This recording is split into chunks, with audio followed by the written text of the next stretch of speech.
त्रयोदशः पाठः महाभारते विज्ञानं, यानी महाभारत में विज्ञान। संस्कृत साहित्यस्य परंपरायां वेदानामान्तरं लक्ष्ये पद्यात्मकस्य महाभारतस्य महत्वपूर्णं स्थानं विद्यते। संस्कृत साहित्य की परंपरा में वेदों के पश्चात लक्ष्य यानी 1,00,000 पद्य यानी श्लोक, तो 1,00,000 श्लोकों वाले महाभारत का महत्वपूर्ण स्थान है। संस्कृत विद्वत्व समाजे यदि हास्ति तन्यत्र यन्यते हास्ति न तत् क्वचिदिति कथनम अस्ति प्रसिद्धम। संस्कृत के विद्वानों के समाज में जो विषय यहाँ महाभारत में है वही सब जगह है, और जो यहाँ नहीं है वह कहीं भी नहीं है। यह कथन बहुत ही प्रसिद्ध है।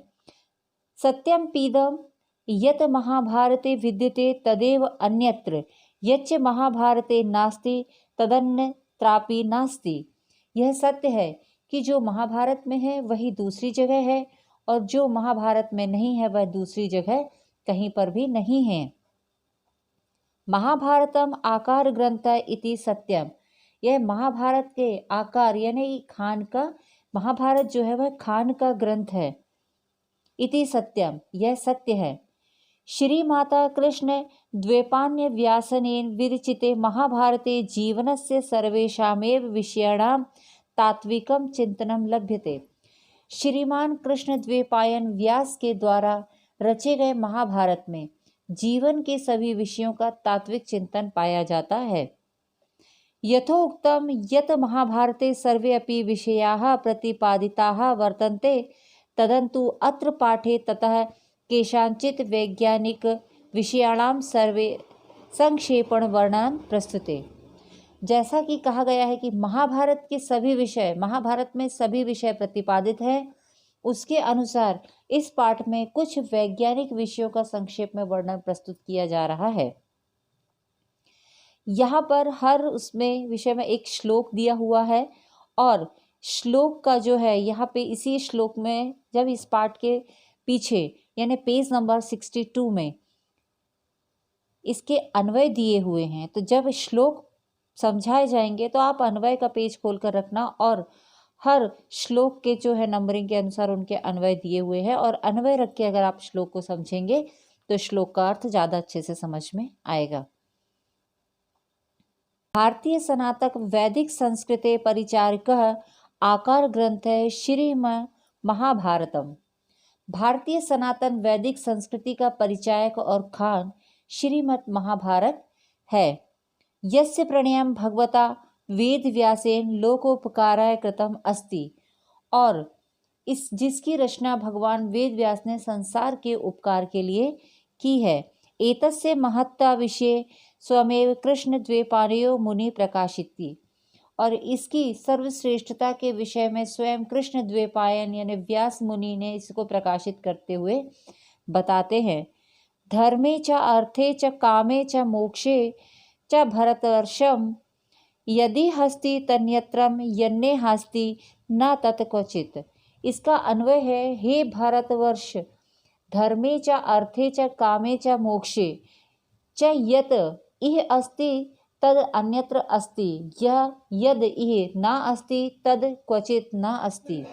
यानी हे भारतवंशियों में श्रेष्ठ, धर्म अर्थ काम और मोक्ष में जो यहाँ यानी कि भारत महाभारत में है वही दूसरे स्थानों पर है, और जो यहाँ पर नहीं है वह कहीं भी नहीं है।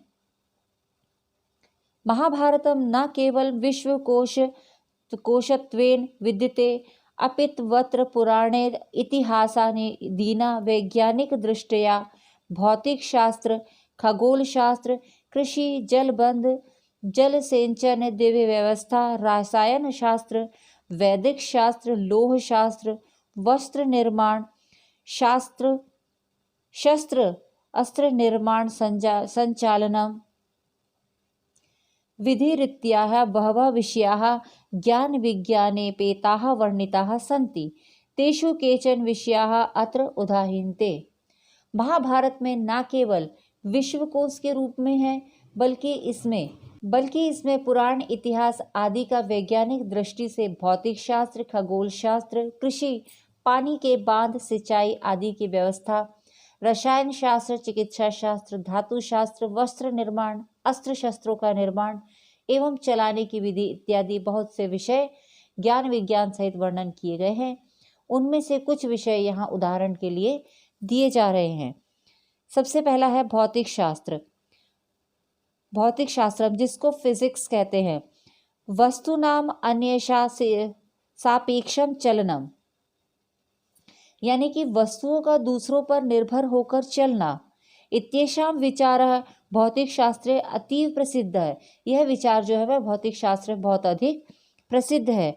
महतः आश्चर्यस्य विषयो अयम अस्ति, और यह बड़े ही आश्चर्य का विषय है। यत यानी होता है कि, इमम यानी इस, मत यानी कि सिद्धांत, भगवान वदरायण संस्थापित महाभारते, इस सिद्धांत को महाभारत में भगवान वदरायण ने स्थापित करते हुए वह कहते हैं, चलनम यथा दृष्टिपथम परेति सूक्ष्म महद्वरूप मिवाभिभाति स्वरूपमा चलो चले चयते च रूपम परम तथा बुद्धिपथम परेति, यानी यथा चलनम दृष्टिपथम परेति, यानी जैसे निश्चल वस्तुएं भी आंखों के सामने आने पर चलती हुई सी प्रतीत होती हैं, सूक्ष्म हदम रूपम इव अभिभाति, और जो जैसे कि यहाँ पर जो बताया गया है कि जो निश्चल वस्तुएं हैं वो भी आंखों के सामने आने पर चलती हुई सी प्रतीत होती हैं,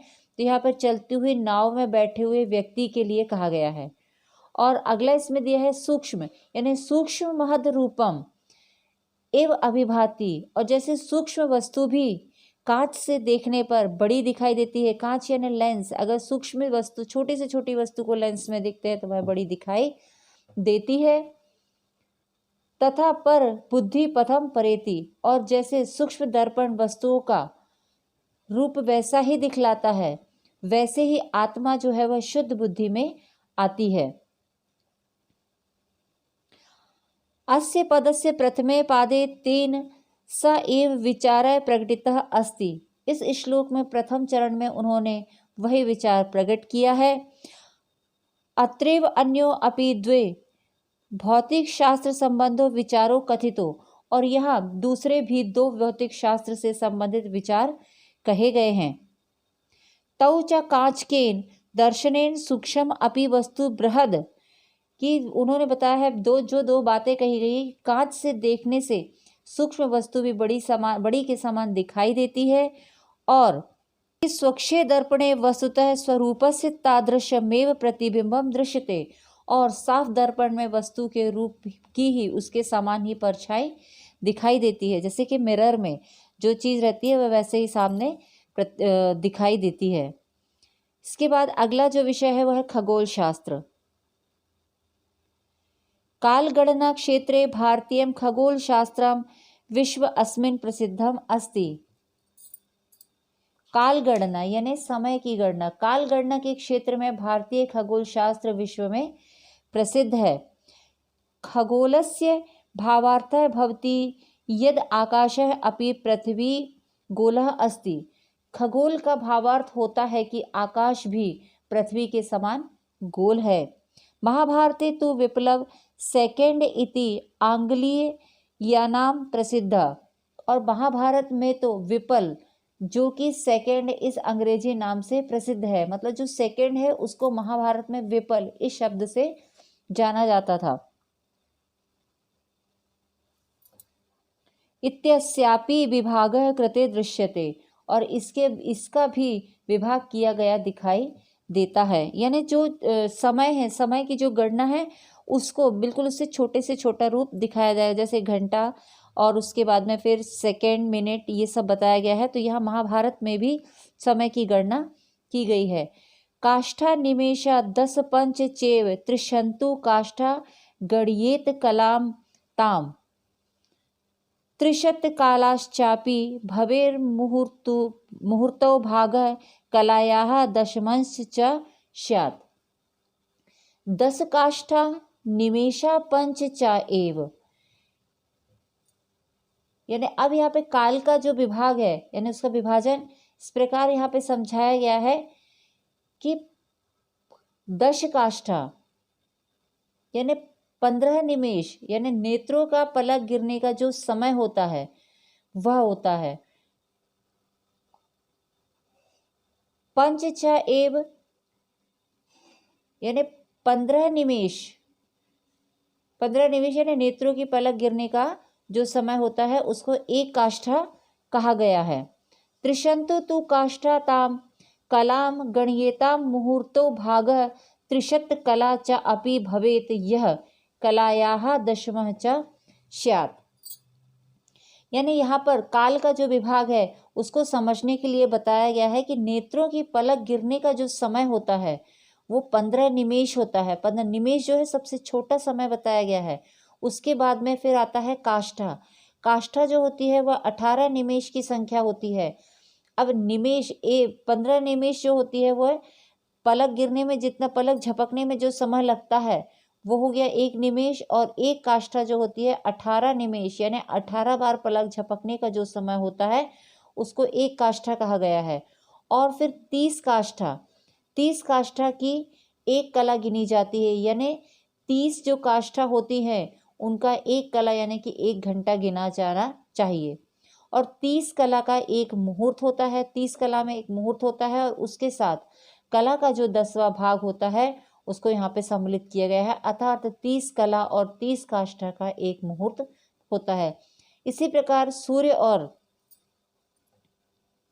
एवमेव सूर्य चंद्र ग्रहण विषयाम खगोलीय घटनायाः वर्णनम् अपि महाभारतकारः करोति। एवमेव सूर्य चंद्र ग्रहण विषयिणां खगोलीय घटनायाः वर्णनम् अपि महाभारतकारः करोति।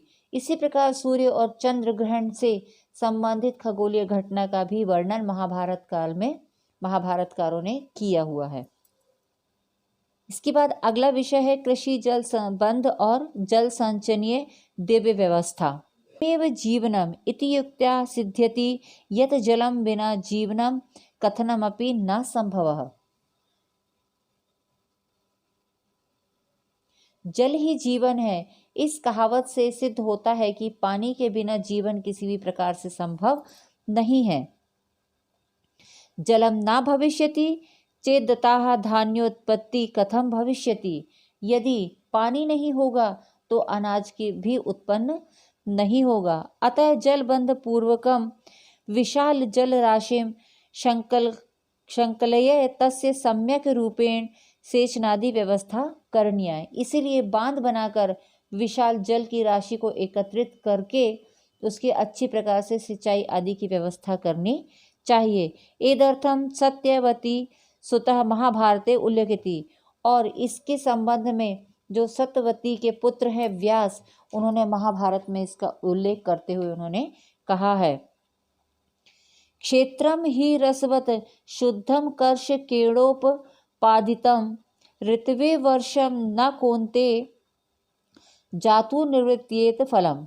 कोन्ते जो है वो अर्जुन को कहा गया है। तो हे अर्जुन,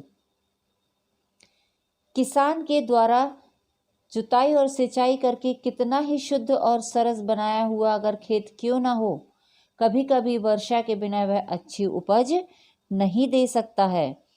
तत्र वे पौरुषम ब्रियु असेकम यत्न कातिरम।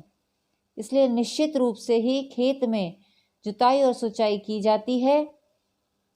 सस्यानाम जल सेचनाय नंदिषु जल बंधाः स्थापितम अपि निर्षिदाय। और इसीलिए वहाँ पर फसलों की पानी से सिंचाई के लिए नदियों के पानी में बांध स्थापित करने का भी निर्देश मिलता है। यानी महाभारत में भी सिंचाई करने के लिए बांधों का निर्देश दिया गया है। अगला विषय है रसायन शास्त्र। महाभारत काले रसायन शास्त्रस्य पर्याप्तः विकासः अभवन्। महाभारत काल में भी रसायन शास्त्र का पर्याप्त विकास हुआ था। तस्मात् एव औषधि विज्ञानम धातु शास्त्रम च विकसितम व्यासनेन कथयति। और उस समय भी उसमें औषधि विज्ञान और धातु शास्त्र आदि विकसित हुए थे और इसके लिए व्यास जी ने कहा है, रसायन विदश्चेव सुप्रयुक्त रसायनाः दृश्यन्ते जरिया भग्ना नगा नागेरी वोक्तमे। यानी रसायन शास्त्र में जाकर वैद्य अपने लिए रसायनों का अच्छी प्रकार से प्रयोग करके भी वृद्धावस्था से वैसे ही जर्जर हुए दिखाई देते थे जैसे श्रेष्ठ हाथियों के आघात से टूटे हुए वृक्ष दिखाई देते हैं। नानाविधानां सुगन्धद्रव्याणां निर्माणार्थं पुष्पाणां तेलस्य च उपयोगः तदानीदान्ताः जनाः कुर्वन्ति स्म।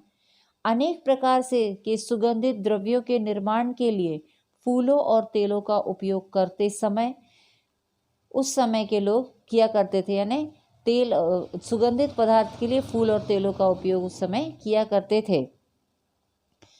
तिल सर्षप तेलस्य बहुशः उल्लेख्यो वर्तते, और तिल और सरसों के तेल का अनेक प्रकार से उसमें उल्लेख मिलता है। इसके बाद है वैदिक शास्त्रम। मनुष्य सदा निरोगः भवेत्, मनुष्य सदा निरोग हो यानी कि स्वस्थ रहे। अतएव स्वस्थ शरीरार्थम बहवः उपायाः वर्णिताः सन्ति, इसलिए ही स्वस्थ शरीर के लिए बहुत से उपायों का वर्णन किया गया है।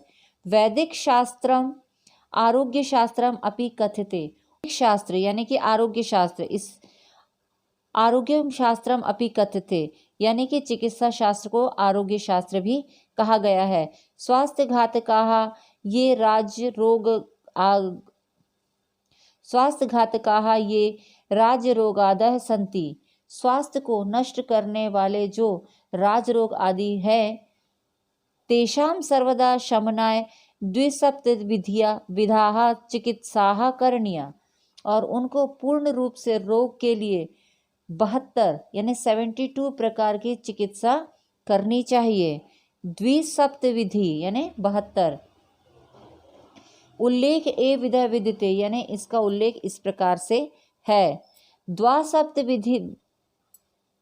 द्वासप्ति विधा चेव शरीरस्य प्रतिक्रिया, यानी वैदिक शास्त्र के अनुसार 72 प्रकार की शारीरिक चिकित्साओं का यहाँ पर प्रयोग है। देश जाति कुलानाम च धर्माः समुन्वर्णिताः, और देश जाति और कुल के धर्मों का भी भली भांति वर्णन किया गया है। इसके बाद अगला आता है लोह शास्त्र। वयम जानीमः यत् स्वर्णम रजतम ताम्रम शीशम त्रिपु अन्य इति नामना धातवः प्रसिद्धाः सन्ति। लोह शास्त्र यानी कि धातु शास्त्र। हम जानते हैं कि सोना, चांदी, तांबा, शीशा, रांगा, लोहा नाम की धातुएं प्रसिद्ध हैं।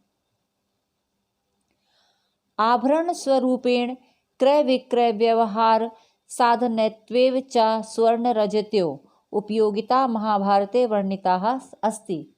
आभूषण के रूप में और क्रय विक्रय यानी लेन देन के एवं व्यवहार के साधन के रूप में सोने और चांदी की उपयोगिताओं का महाभारत में वर्णन है।